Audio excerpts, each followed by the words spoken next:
ओङ्कारलक्ष्मीरूपेण विष्णोर्हृदयमव्ययम्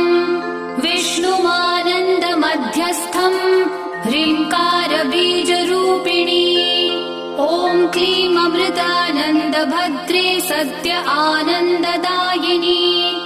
ॐ श्रीं दैत्यभक्षरदां शक्तिमालिनि शत्रुमर्दिनी तेजःप्रकाशिनी देवी वरदा शुभकारिणी ब्राह्मी च वैष्णवी भद्रा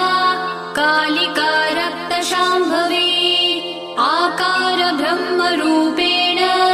ओङ्कारं विष्णुमव्ययम् सिद्धिलक्ष्मी परालक्ष्मी लक्ष्म्यलक्ष्मी नमोऽस्तु ते सूर्यकोटिप्रतीकाशम् चन्द्रकोटिः समप्रभम् तन्म